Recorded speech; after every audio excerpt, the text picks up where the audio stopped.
there are a couple of access points along here, and we thought that when some of those uses, one of the problems we have along the Route 38 corridor is we have multiple small uses, so it becomes harder to do meaningful, larger, economically viable development.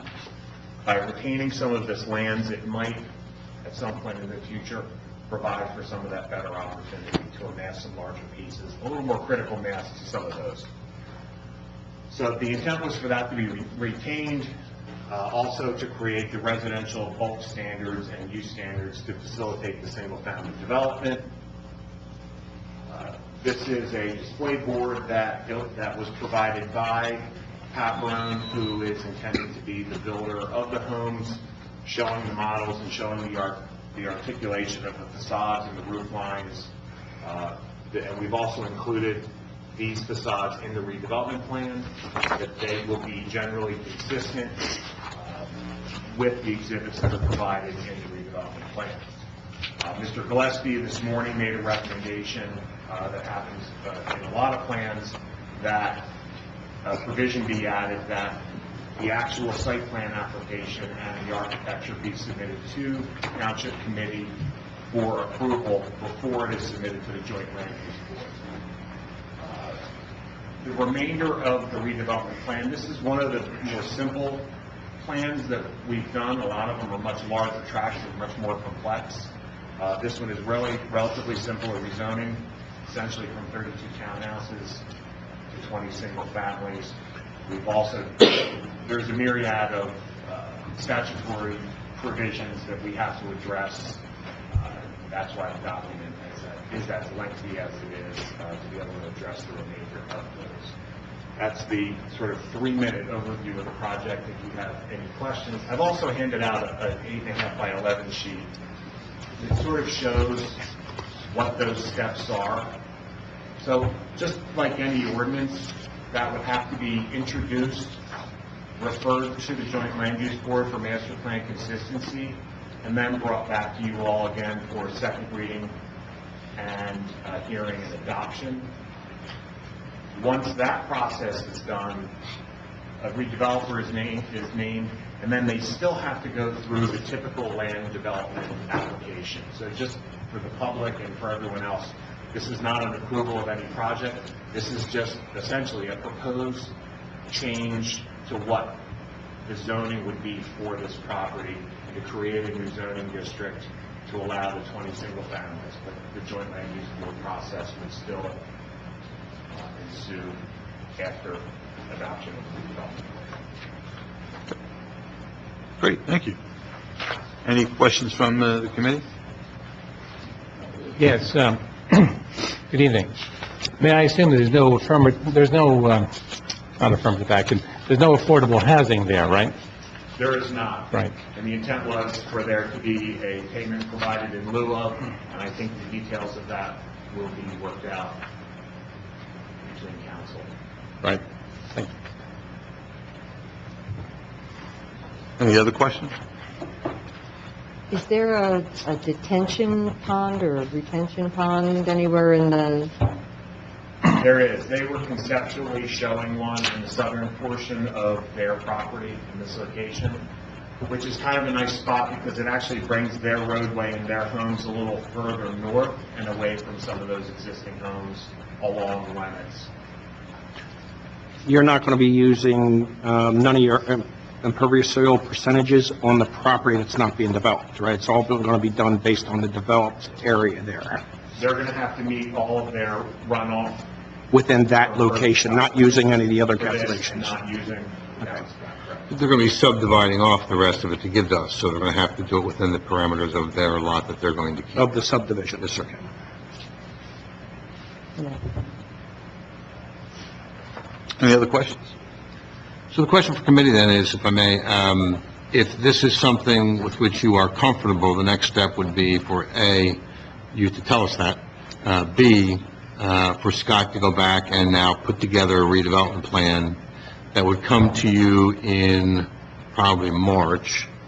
You would then introduce an ordinance adopting that redevelopment plan. You would refer that back to the planning board for its review and consistency. Assuming they say, yes, this is consistent, it comes back to you for public hearing and adoption either at the April meeting. The reason I had suggested to Scott that he include, and this is your decision, so I want to explain this and you decide whether you want to do it this way. The reason I suggested that after the redevelopment plan is completed, the developer will now go and do the hard engineering, right? And the normal course would be for them to then take that subdivision and site plan application right to the planning board. But the ordinance provides already in the redevelopment plan that the governing body is the redevelopment entity under the statute. And so it happens in many municipalities where before it goes to the planning board, you want to see it again because this was your creation, right? You're the ones that said, we want to do this redevelopment plan. We prefer 20 single-family detached residential dwellings over 32 townhouse units, so on and so forth. And every now and then, even though the redevelopment plan is pretty much designed to facilitate a variance and waiver-free submission to the planning board, you know, at the last minute, the details result in some sort of a deviation, and rather than having them go get the variance, you're the redevelopment entity. So to come here and say, are you comfortable with a 5-foot deviation off of whatever, right? Or a fourth model. That's something that you should have input on and say, yeah, we're okay with that, go ahead and go to the planning board. All right, so that's the only reason I suggested it should come back to you first. Okay. All right? I have another question. When it goes to the planning board, that's when your neighbors would all be notified, and they would be heard? So anybody has any concerns, any neighbors at that point would be able to attend and be concerned? The public can comment on the ordinance for the redevelopment plan, but you're absolutely right. The ordinance will not be the site plan, right? So that'll be a completely separate and different type of hearing. That's where the devil's in the details. At a later. At a later time. Anyone else? That's it from our side. Thank you. We look forward to working with you with this project. Thank you, Scott. Are you taking questions from the comments? Because, No. well, but if We're he not. leaves, but if he leaves, and I have a question, he can't. This isn't the time for that. But he'll be out in the hallway, I have to let. What you do out in the hallway is your business. Absolutely, yeah, I can say.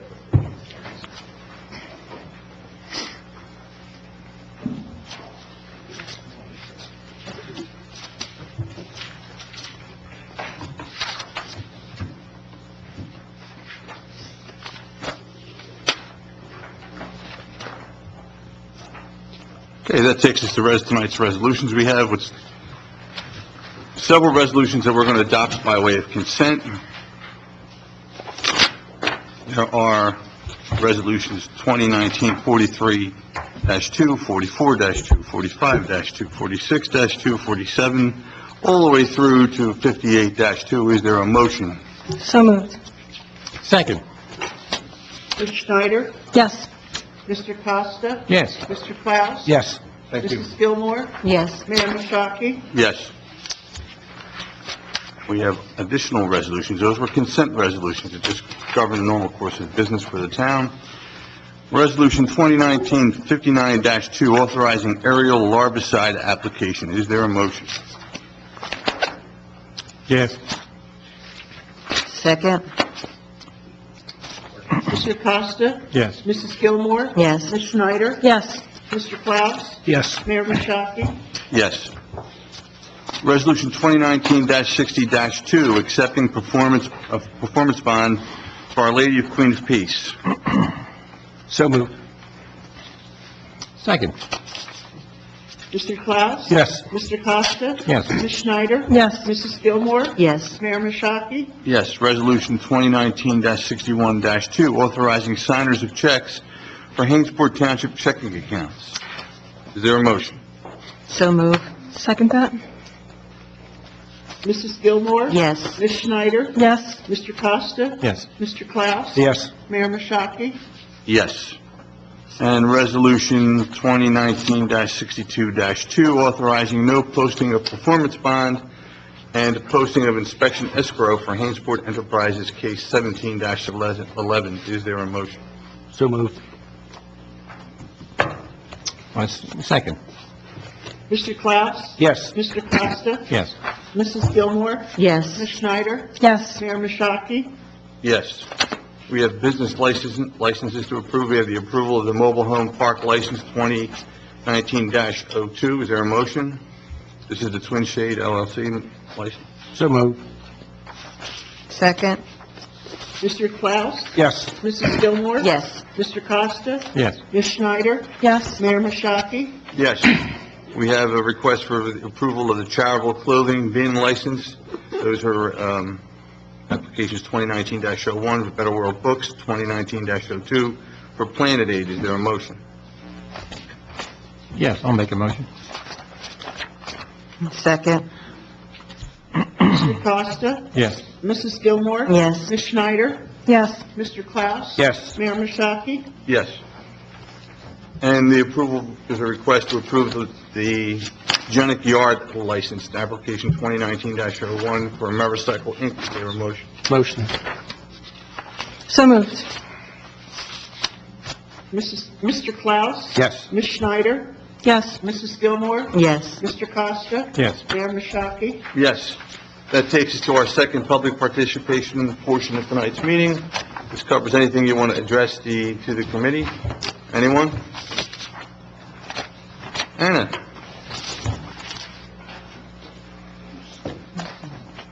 That would be 63 Parry Drive, right? You know it. So do we, the township, maintain the park at Hainesport Chase?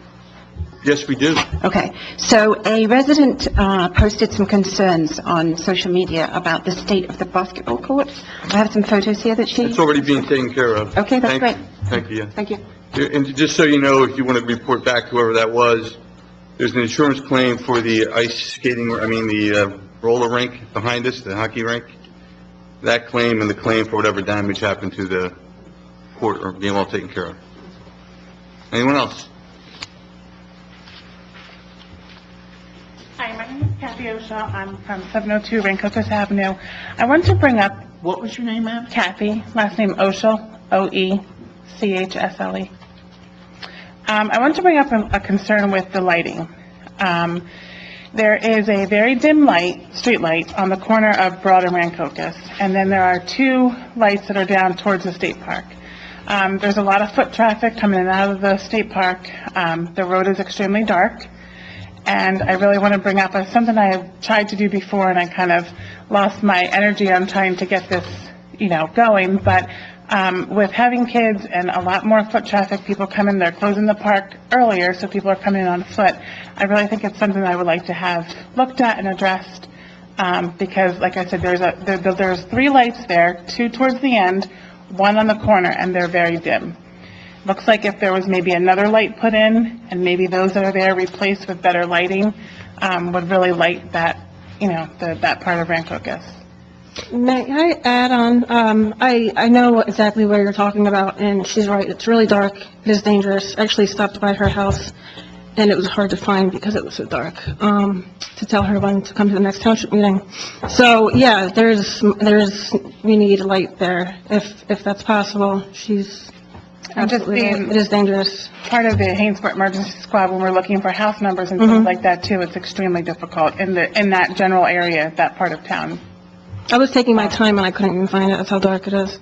Isn't there a form for that, Paul? Yes, there's an application process for streetlight request. If you wouldn't mind giving me your email, I'd be more than happy to forward that to you. And there's obviously criteria that need to be met. Okay. But I can absolutely reach out to PSC&G in terms of the existing lights to see if they have a plan in place to upgrade those lights. Okay.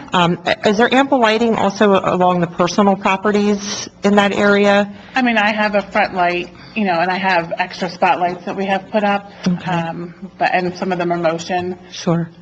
We have our cameras too for security, but It is very dark. it's dark. Okay, if I could get your email, I'd be more than happy to Sure. send that off to you. Okay. I'll let you write it down. Thank you, Kathy. Right there. It's great. Anyone else? Going once? Twice? 3 times, okay. Great, okay, you're welcome. I'll send it to you tomorrow. So that coincidentally takes us to comments from our administrator. All right. Happy to let the governing body know that we submitted the EPA Community-Wide Brownsfield Assessment Grant, which you all authorized us to do a couple months ago. I worked with BRS on that. That's a $300,000 federal grant. Just to quickly recap, this grant will provide funding for assessment of environmental impacts associated with discharges of hazardous substances and petroleum products within Hainesport Township. A redevelopment strategy will then be developed to reuse these sites. So we should find out sometime in April or May if we were successful in receiving that very competitive grant. Just as Mayor Mashaki, you stated, the hockey rink, unfortunately, a couple weeks ago, sustained some damage by a motorist. We are obtaining prices to have the sideboards and frame repaired and fixed, and a claim has been filed against the motorist's insurance for 100% coverage on that. Hainesport newly elected CFO, Donna Condos, began working the end of January, officially on February 1st. Her office hours are Tuesdays and Thursdays from 2 to 4:30 and every other Friday from 7:30 a.m. to 12 noon. She will, of course, be working remotely from home and, other times as needed. I know she does plan on coming in on Monday on President's Day to work. She's been seamlessly working well with Donna and getting all of the financial documents and communications with her, so everything has been going really well with that. We are working together on getting the budget, and hopefully that will be presented to you next month for review and possible introduction. And the recycling calendars were mailed out last week. I wanted to thank Paula Tiver for doing a great job, as she always does, in putting that together. And then finally, we had our Creek Turn Park Advisory Meeting, our first meeting on February 6th with our planner and some other members of the community, and we're excited to get that project, keeping that on our radar and moving forward on that. And then finally, I just wanted to also remind the governing body about the Phillips Road project. I am hoping that you all may be prepared this evening, if not next month, to provide to me some direction in terms of if you want to go with the PSO option or the milling and paving option, which was the original grant request and the original RFPs that we received from the various engineers. We do have 2 years to get that project done. We are beginning year 2. So we do need to get that project up and rolling. So I don't know if you want to entertain a conversation about that tonight and make a motion in terms of how you want me to proceed, or if you want to defer that to next month. All right, I think we can do that tonight. Okay. So how would you like to phrase the motion,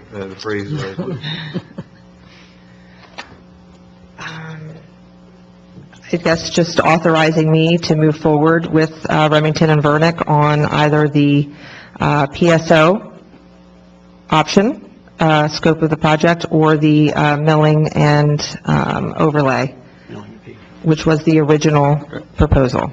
We don't have to amend the agenda or anything? No, I think what you'd like to do is make the motion, but I think for the next meeting, we should have it in a resolution form, because it becomes a design issue. You were authorizing a certain design, and if something were to go wrong down the road, you'd have design immunity, because that was the game plan, and you did it within the scope of what monies are available. So I think the authorization to go ahead and get started will memorialize it in March. Point of order, Mr. Mayor? Sure.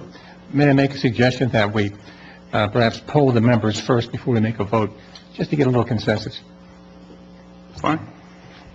Okay. Any preference for which way to go? I've lived in the area for 50 years, and the road base is fine, and milling and paving is fully acceptable. It had a lot more traffic when I was younger, and the road doesn't have any, so I think we save some money. If we get 50 years out of milling and paving, I'll be happy. Save some money. I'm on board with that. Milling and paving.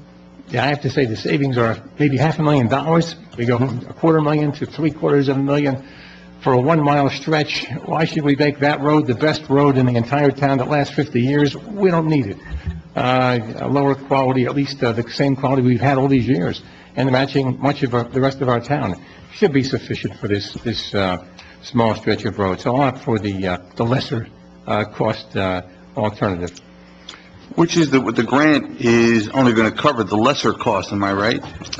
So the original grant request, the engineering estimate for the milling and overlay was $200 $91,000. The grant received was $235,000. So the grant's going to cover that portion of it, but we are going to have to budget for that difference. Unfortunately, the engineering cost is not part of the DOT transportation grant itself. So the balance and then the engineer costs will be coming out of our budget. But $235,000 is DOT grant. But if we do go the route that Jerry is suggesting, we're looking at a lot more money coming out of the towns. If we went with the PSO Right.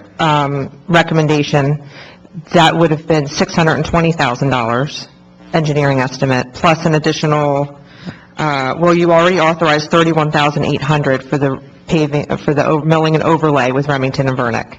So the difference in engineering would also be $23,425. So in totality, it would be $620 estimated hard cost with $55,000 of engineering cost. So we're looking at $670,000 compared to $330. But the engineering estimate obviously is an estimate, so we won't know the exact hard cost until we go out to bid and get the contractor's costs on that. But the engineering cost would be less. Oh, yeah, the engineering cost is... Filling and overlay. would be a lot Correct, less. oh, yeah.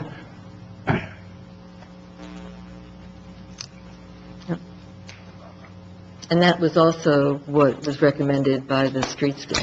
Yes, so the street scan program, which has been completed, they did the road paving assessment in 3 parts on Phillips Road, and it was their recommendation also for milling and overlay. Yeah. Okay. To go. Well, I think we have a consensus then. Who wants to make the motion? I'll make the motion. I'll second that. Mr. Klaus? Yes. Ms. Schneider? Yes. Mrs. Gilmore? Yes. Mr. Costa? Yes. Mayor Mashaki? Yes.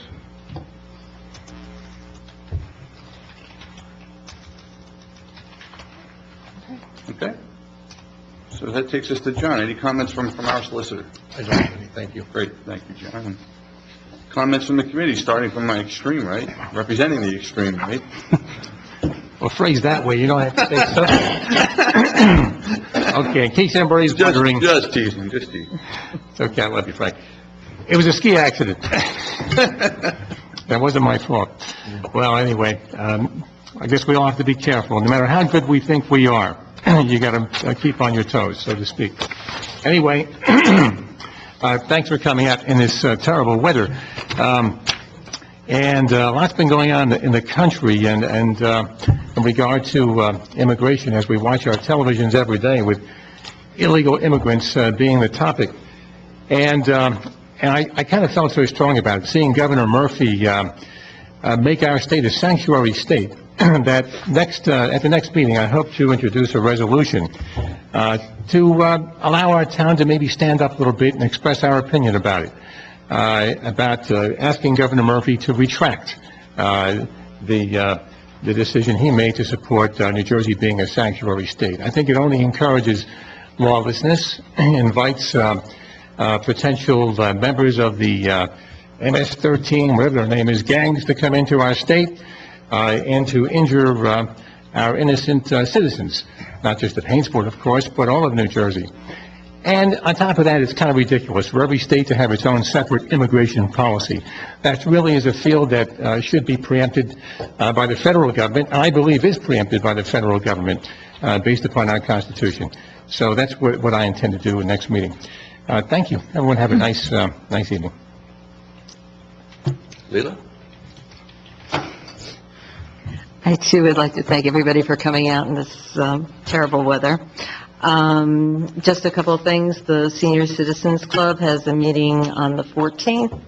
It's their craft day, and on the 28th, they're having a regular meeting at noon at the on Broad Street in the community center. I also just wanted to special thanks to the Hainesport emergency squad that came and to my aide the other night, and I can't thank them enough. They came very quickly, and they responded immediately and took care of the problem. Don, Christina, and Dakota did a fabulous job, and like I said, I can't thank them enough. Thank you. That's it. Yes, in regards to resolution number 2019-59-2, I wanted to bounce my thoughts off of Jerry and Paula because you guys saw the ditch directly behind the township building, the ditch with the brush in it. I was thinking if that was cleared out and the water was moving instead of being still, that might help lessen the mosquito breeding in that area, especially since when it gets warm out, there's a lot of children playing back there, people going for walks. So I wanted to run that past you guys so we could think about doing that when it gets warmer. Also, I wanted to thank everyone for coming out in this weather tonight. And if you could spread the word, the firehouse is still looking for men and women to volunteer. And that's it. Thank you, everyone, for coming out tonight. Jerry? Being the newest member up here, I've been busy. I've been going to seminars for newly elected officials, budgeting seminars with our accountants, and it's quite a learning process. I went to a multi-jurisdictional sheltering seminar, and so I just want to let you all know, first of all, I appreciate being up here, and I'm working hard and spending a lot of time learning a lot. So, and thank you all for coming out. I really appreciate it. Thank everyone for coming out, especially in this weather. It's not easy, especially earlier today. It wasn't easy to get around, and I'm sure it's not that easy right now. And that's a nice segue into thanking our Public Works Department, the workers that work there. We're out on the roads early, salting, clearing to make it safe for us. We do have an excellent Public Works Department, and I appreciate their efforts, the efforts of the State Police, Sergeant Lally here tonight to keep us safe in weather like this and whenever possible. Thank you for coming out. We are going into, we have to pay the bills, but after that, we'll be going into closed session, and we may have business to conduct when we come back out. So, is there a motion to pay the bills? So moved. Second. Wait a minute. She beat me. Ted? No, Leela. Oh, Leela? Leila, and Ted second. Ted, Yes. second. Mrs. Gilmore? Yes. Mr. Costa? Yes. Ms. Schneider? Yes. Mr. Klaus? Yes. Mayor Mashaki? Yes. Is there a motion to go into executive session? So moved. If we make that motion, we add on item number 1, potential litigation / matters falling within the attorney-client privilege, and then number 2 would stay the same, real estate acquisition. Possible. Fine. I amend that. So, okay. You need a motion to amend that, John? No, you're good if you make All the right. motion now. All right. Thank you. So moved. Second. Jerry made the motion. Any second? Mr. Klaus? Yes. Ms. Schneider? Yes. Mr. Costa? Yes. Mrs. Gilmore? Yes. Mayor Mashaki? Yes. Any idea on how long we'll be in closed session? Any guess? Administrator says at least an hour. No? Okay, so apparently we're going to be back there for at least an hour. You're welcome to stick around. There may or may not be business to be conducted when we get back. That's the plan. Correct. Right, because it's not too much trouble.